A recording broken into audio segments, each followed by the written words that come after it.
Hello friends, top 5 నా ఉద్దేశంలో నేను ఊహించింది గౌతమ్, నిఖిల్, ప్రేరణ, నబీల్, అవినాష్. ఈ ఐదుగురిలో ఒక్కొక్కరికి ఒక్కొక్క మైనస్ ఉంది. నిఖిల్కేమో ఆటలు బాగా ఆడతాడు, ఎదురు చెప్పలేడు, ఏది ఓపెన్ అప్ చేయలేడు, చెప్పలేడు, మాట్లాడలేడు. గౌతమ్ ఏమో ఆటలు ఆడినంత వరకు గెలిచాడు, ఆటలు ఎఫర్ట్ పెట్టాడు, మాట అనాలనుకుంది ముఖం మీద అడిగేస్తాడు, ఏదైనా సరే ధైర్యంగా మాట్లాడతాడు. ప్రేరణ వచ్చేసి ఆటలాడుతుంది, ఆ నోటి దూల ఎక్కువ అవడం వల్ల అదొక మైనస్ అయిపోయింది. విపరీతంగా ఎదుటి వాళ్ళు లెక్క చేయకుండా మాట్లాడడం మైనస్. నబీల్ వచ్చేసి 5 వారాలు బాగా ఆడాడు.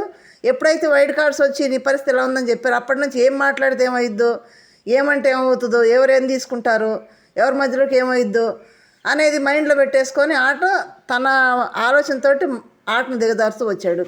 అవినాష్ వచ్చేటప్పటికి కామెడీ బండిస్తూ ఇప్పుడు ఫైనలిస్ట్ అయ్యి మెగా చీఫ్ అయ్యాడు.